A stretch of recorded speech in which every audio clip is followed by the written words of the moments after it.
Il 14 ottobre 2022 il Corriere della Sera pubblica una storia che sinceramente mi ha colpito molto. Migliaia di persone mi hanno contattato chiedendomi di affrontare la questione e parliamo della storia di un carabiniere, dell'ex comandante dei carabinieri della stazione di Chiesa in Val Malenco, Alessandro Di Roio, che ha raggruppato un fascicolo di 200 pagine tra foto e segnalazioni UFO, finito in tribunale, accusato di falso ideologico e truffa.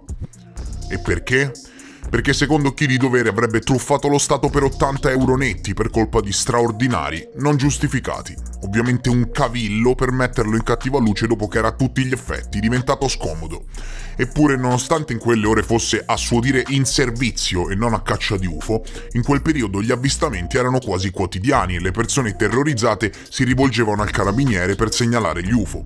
E non a caso si rivolgevano al carabiniere. Dovete sapere, cari signori, che in Italia chi deve occuparsi delle segnalazioni UFO sono proprio i carabinieri. Se ci rechiamo sul sito ufficiale del Ministero della Difesa reparto OVNI, che sta per oggetti volanti non identificati, acronimo italiano di UFO, leggiamo testualmente che chiunque desideri segnalare un evento correlabile ad un OVNI può farlo utilizzando la presente modulistica. Dopo averla compilata dovrà consegnarla alla più vicina stazione dei carabinieri. Sono proprio i carabinieri deputati a raccogliere le segnalazioni di UFO in Italia per legge, secondo indicazioni del Ministero della Difesa, quindi anche se il signor Alessandro Di Roio avesse avanzato straordinari perché stava investigando sulle numerose segnalazioni di UFO che gli pervenivano, io non vedo dove sia il problema. Questo è un atto discriminatorio di pura ignoranza e disinformazione. Anzi, facciamogli un applauso a questo carabiniere, ringraziamolo e speriamo che il fascicolo di 200 pagine sugli UFO che ha raggruppato diventi pubblico. Ringraziamo persone come lui che trattano seriamente il fenomeno che, nonostante sul sito ufficiale del Ministero ci sia scritto che ad occuparsi di UFO in Italia è il reparto generale sicurezza dello Stato Maggiore Aeronautica, quando ho chiamato gli uffici preposti non sapevano nemmeno di cosa stessi parlando, cioè siamo a questi livelli, roba che un bambino di prima elementare avrebbe saputo darmi più risposte. Anzi, senti, siccome non sono riuscito in nessun modo a contattarlo, se il signor Alessandro Di Roio è stanco di queste vessazioni e vuole parlare apertamente e raccontare la sua, senza che i giornali parlino a sproposito della sua storia, se il signor Di Roio vuole parlare alle masse, io metto totalmente a disposizione il mio canale YouTube. Sei ufficialmente invitato sul canale, contattami alla mail omegaclick6@gmail.com e capiamo come farlo. E poi i fascicoli con le segnalazioni su presunti avvistamenti raccolti a partire dal 2011. Il documento è stato presentato dalla difesa nel processo che vede imputato l'ex comandante dei carabinieri della stazione di Chiesa in Val Malenco, Alessandro Di Roio, ora in pensione per falso ideologico in atto pubblico e truffa continuata. Si sarebbe segnato 2 ore e 40 minuti di servizio in più raggirando lo Stato per una somma di 100 euro lordi, 80 netti, tempo che avrebbe trascorso per pattugliamenti anti-alieni o comunque, secondo l'accusa, per faccende che non riguardavano il suo ruolo di luogotenente. Falsità. Durante le ore contestate, 2 in 3 anni ero in servizio e non di certo a caccia di UFO, anche se in quel periodo gli avvistamenti erano quasi quotidiani e le persone terrorizzate si rivolgevano a me, spiega Di Roio, che ha comandato la stazione di Chiesa in Val Malenco dal 96 al 2021 prima di essere congedato. Un comandante con 25 anni di servizio a cui sono state contestate 2 ore di straordinario, cioè capite, questa è l'Italia, signori. Una faccenda che lo porterà in tribunale per 80 euro. Dico io, ma non vi vergognate? Ma dico io, giudice che presiederai al processo, ma non ti senti in imbarazzo? Ma l'accusa non si sente a disagio davanti agli occhi dell'Italia intera? Siete vergognosi e io al posto vostro, dalla vergogna, mi nasconderei. Non so se ci capiamo. Qui parliamo di faccende che vanno oltre gli avvistamenti UFO, qui parliamo proprio di quanto dopo 25 anni di servizio lo Stato ti si rivolti contro. Io pubblicamente mi esprimo a favore del carabiniere e metto a disposizione il mio canale YouTube e tutti i miei canali social per divulgare la sua versione dei fatti e il suo pensiero. Punto primo. Se quelle 2 ore di servizio, ricordiamolo, di servizio, le avesse spese per indagare casa per casa gli avvistamenti UFO, sarebbe stato legalmente un suo diritto di esercitare il mestiere, in quanto dalle indicazioni del ministero sono proprio i carabinieri che devono occuparsene. E punto secondo, è giusto che io adesso vi prenda per un orecchio e vi riporti tutti quanti sulla terra. È giusto che io faccia capire quanto siamo indietro in Italia. Lo sai, e parlo all'eventuale giudice, che è nato un ufficio UFO permanente al governo degli Stati Uniti per raccogliere e investigare le segnalazioni? Lo sai che l'ufficio del direttore dell'intelligence nazionale ha prodotto l'anno scorso un rapporto ufficiale in cui parlano di 144 incontri inspiegabili fra le navi da guerra e dei veicoli non identificati? Lo sai che la NASA il 9 giugno 2022 ha diramato la comunicazione sul suo sito ufficiale divulgando la notizia dell'apertura di un programma UFO indipendente per studiare e raccogliere segnalazioni sul fenomeno? Lo sai che nel 2020 l'intelligence della Marina ha declassificato 3 video tramite questo comunicato ufficiale del Pentagono, reputando gli oggetti ripresi in video come oggetti non identificati, velivoli avanzati che non fanno parte dell'armamentario degli Stati Uniti? Lo sai che qualche mese fa c'è stata la prima udienza UFO al Congresso americano dove Scott Bray, vice direttore dell'intelligence navale, ha portato in aula davanti ai senatori un video di una sfera metallica che sfreccia accanto ad un caccia della Marina nel 2019? E dirai, caro giudice, dai, ma questi sono gli americani. Bene, andiamo in Europa. Lo so che l'accusa non lo sa perché è totalmente disinformata e nella loro vita si occupano di perseguitare le persone per 80 euro, però il JPAN è un'unità dell'Agenzia Spaziale francese il cui scopo è investigare fenomeni aerospaziali non identificati e rendere le scoperte disponibili al pubblico.